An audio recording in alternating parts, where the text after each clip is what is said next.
Okay. Good morning. Good morning.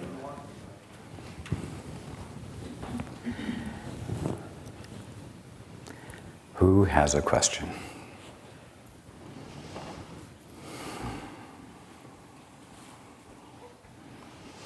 In the green sweater?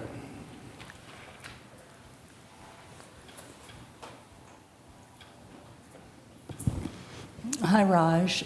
Good morning. I obviously feel safe here, but this is uncomfortable for me. I have an addiction which is shoplifting. And this has been with me for 40 years, and it comes and it goes. Right now, there's a scenario in Vancouver that I know I could respond to. What in Vancouver? Publicity about a person who has had the same difficulty I assume, for many years. I know that I could go and say, look, this addiction has to come out of the closet, like it has to be talked about. We need a venue, whether it's an AA program or whatever it is, but there has to be programs to help people. And my question, is this mine to do? And I've sat with this for many years because it's such a difficult one. If you have the vision, then be willing to act upon it. Yes. Yes, yes. I give you my 100% support in moving forward with this because it is important. And there do need to be practical ways to deal with it. Yes. Thank you. You are welcome. Thank you for feeling safe enough to ask.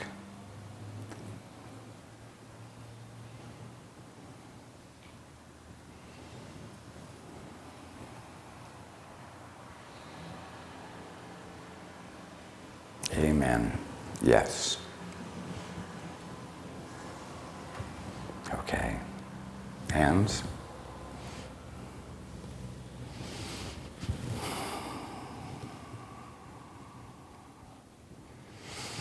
The gentleman in the back.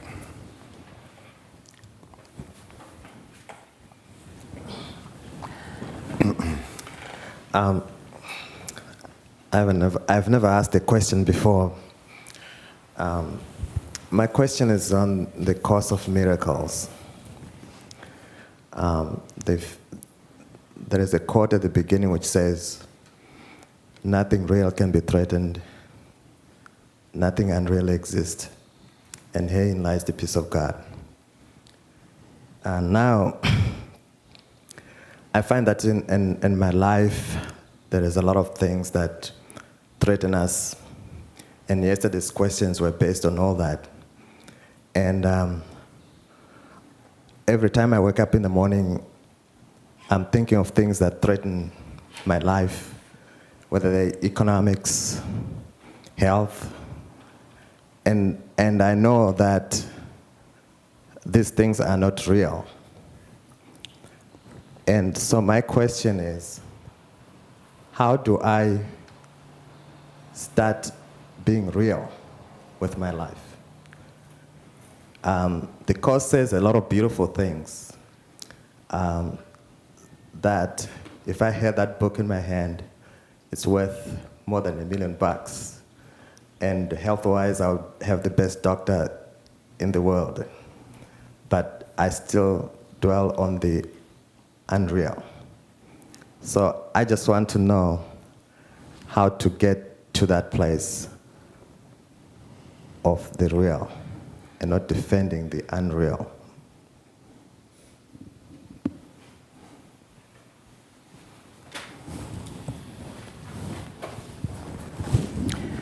You're saving your hard question for later, correct?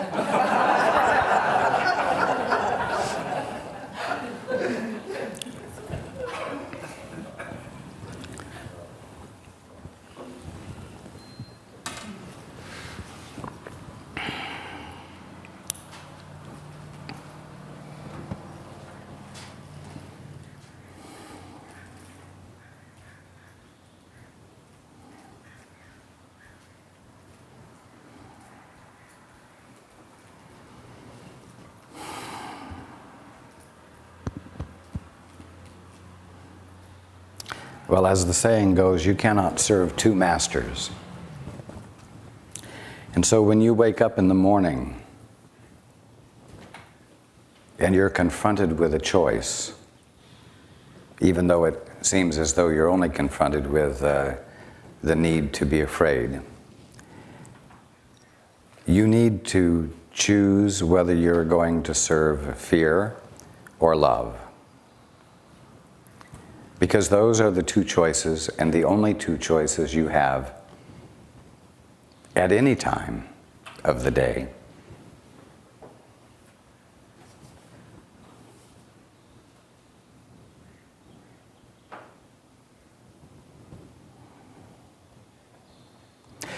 You have to make a choice. Another way of putting it is, you have to make a choice between serving the real or the unreal. And this is where self-discipline comes in. This is where the work we were talking about yesterday comes in. Because in order to choose for love, you have to fly right in the face of everything your gut is telling you, which is to be defended, to provide yourself with some form of safety, which means that you necessarily have to neglect or refuse to look at your world with love or through the eyes of love.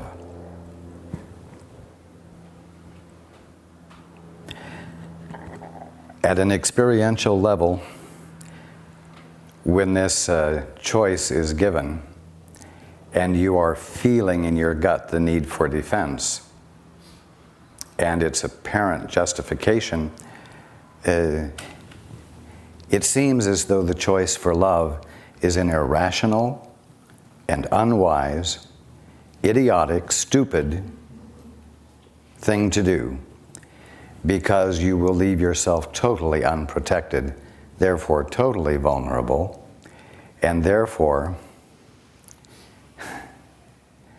highly susceptible to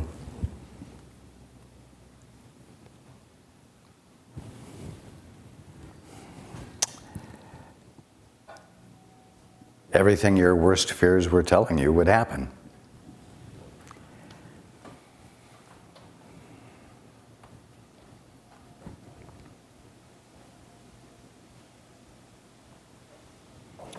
Now, if you have never had the experience in the past of making the choice for love when fear was telling you that you needed to serve it, if you have had the experience in the past of choosing for love in the face of fear, and finding that what you were afraid of did not come upon you, but that indeed you were free to act intelligently and calmly, and everything worked out much to your surprise, then you have a basis for more confidence in doing the same thing again.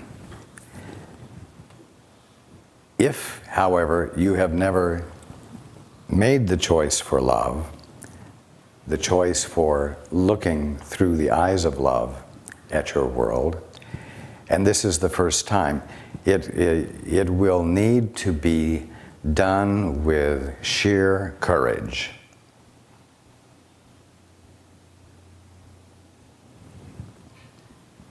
you will need to dare to end up looking foolish. You will need to dare to make a complete ass of yourself. You will need to dare to do everything that the ego says to you will cause your failure.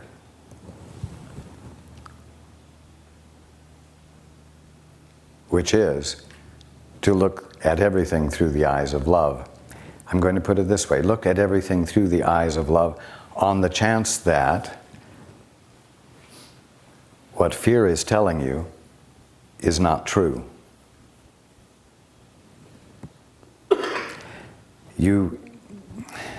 And this is where the work of it comes again.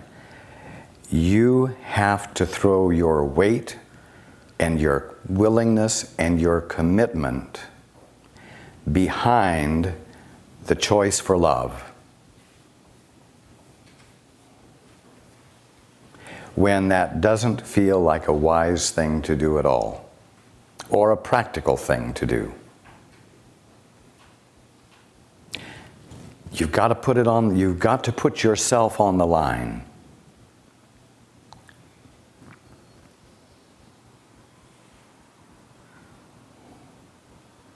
What are you going to serve today?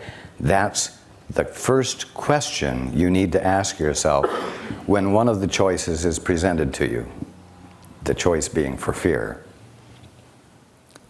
Yes? It doesn't seem tangible to do what you just said. Tangible. That is the word you used. Yeah. Continue. I'm trying. This is a Course of Miracles, and can you tell me, Excuse me just a moment. Faith, could you move a little to your left for a moment? Thank you.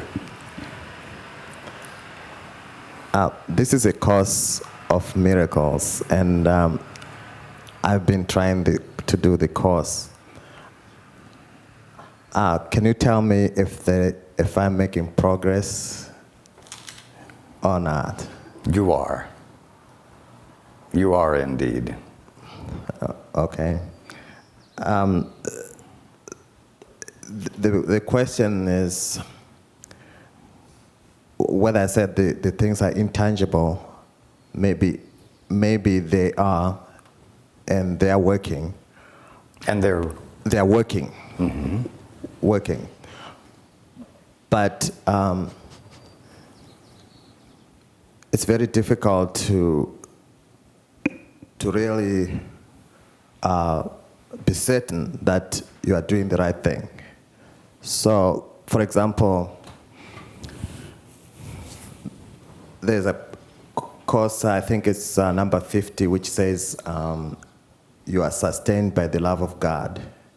And there's a lot of things that are mentioned in there that say you have replaced the love of God for certain things like money, like medicine, like protective clothing, like all these things. And for me to try to use love, it seems like it's not real to overcome my life, to overcome some of the problems that I find in life. So I'm trying to be more practical with it. I don't know if I'm communicating well here.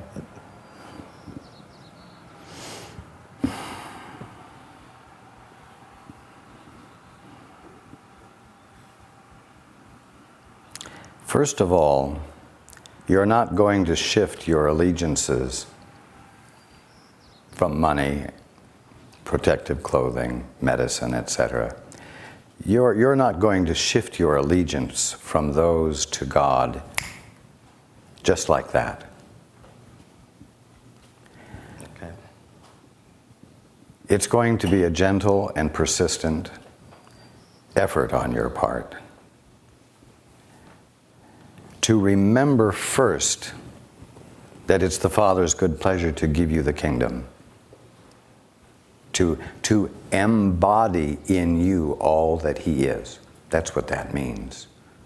To give you the kingdom, to embody in you all that he is.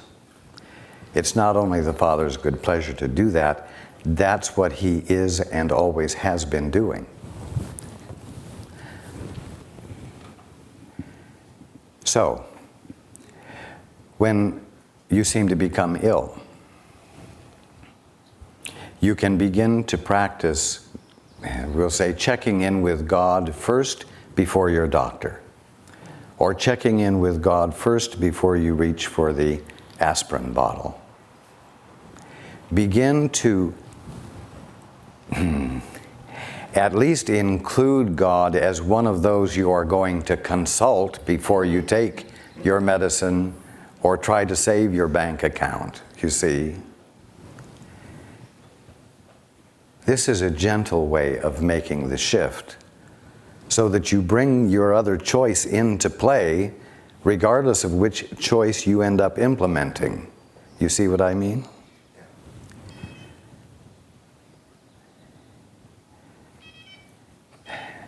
It's just that everyone, for the most part, has forgotten that they have a choice other than fear, and that's love. They have a choice other than their ego to rely upon, and that is the divine mind that's in each of you, that is the presence of God. And actually, when you're doing the lessons in the course, you are taking time each day to remember God and to bring that other choice into your conscious awareness. And in doing that, as I've said before, you stop feeling totally alone. Whether you're daring to invite in the experience of your communion or not, at least in your mind, you're not totally ignorant of the fact that you are companioned with by God, by your guide, by those who are awake.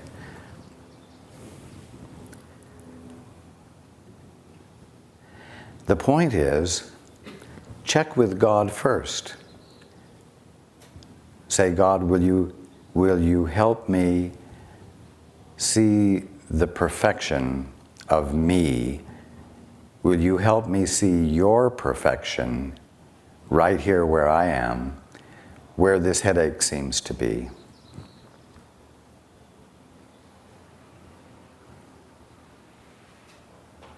I'm asking you first, even if I can't manage to let that awareness in completely, and I end up having to reach for the bottle of aspirins or Advil or whatever.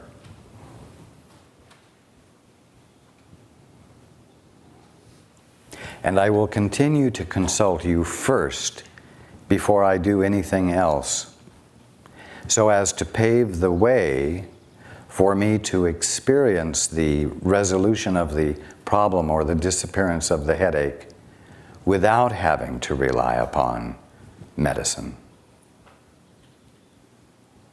You see?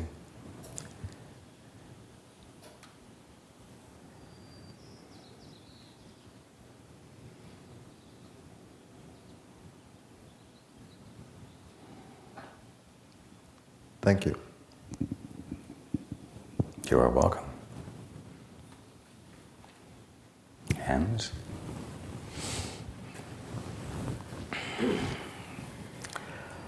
Yes, right here in the black sweater.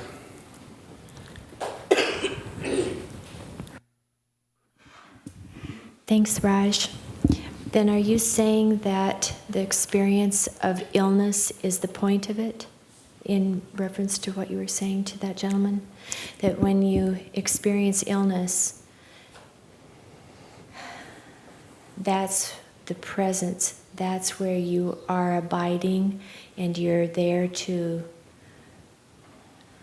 be ill until you're not, and to travel in and out of your love with God in order to attain what's on the other side of it, which is the perfection? I'm searching.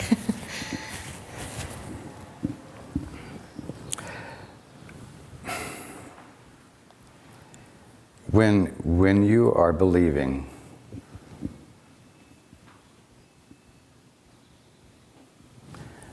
that that you're experiencing has nothing to do with God, or very little to do with God, when you believe that your environment, including your body, is something that exists on its own, without a divine spark at its center, and that that life is not the law of it, but ultimate death is, then at the bottom line, since it is all God, your whole mindset is at odds with what God is being. Your whole mindset is in denial of God's existence. Your whole mindset is in denial of what everything is. And so when you are in denial of the truth,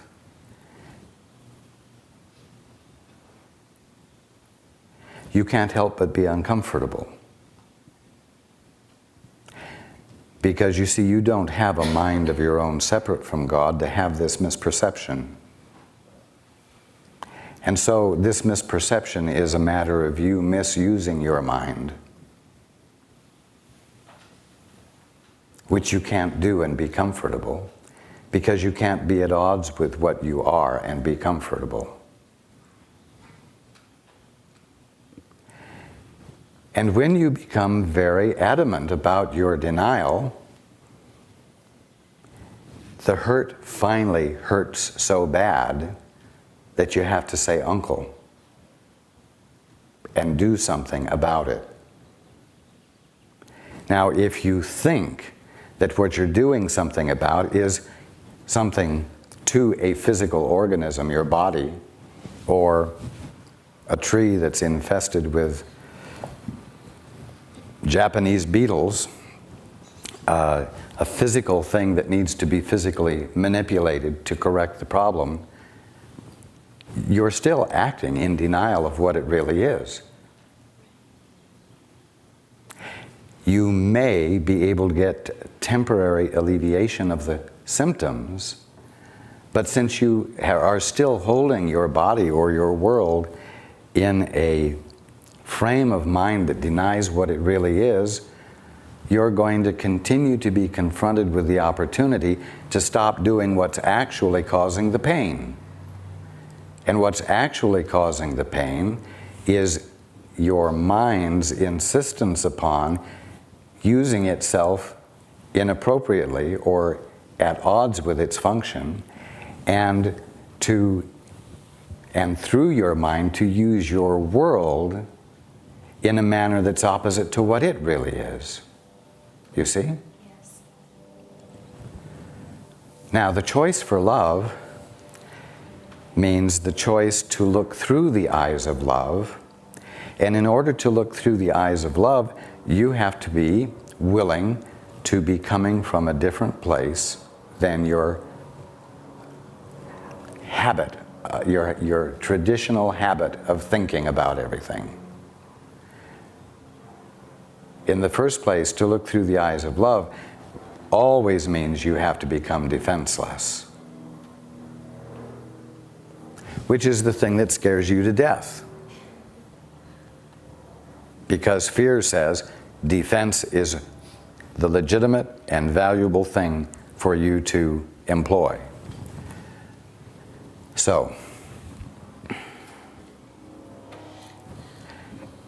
yes, you will be in the discomfort as long as you are insisting upon using your mind in a way it wasn't meant to work and can't truly be used.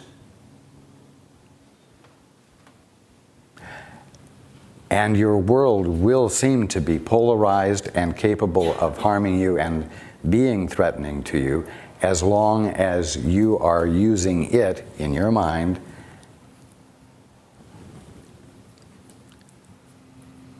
in a manner that it doesn't exist to actually be used. It actually exists to be used as the trigger for remembering God. Because everything you see is God expressed and therefore expressing God. It is referring itself back to God. It is glorifying God, not itself.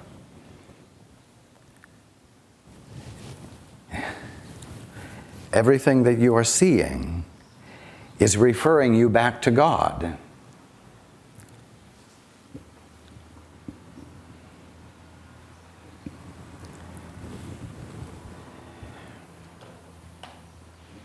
Does that answer your question? Sort of. I thought I was recognizing that.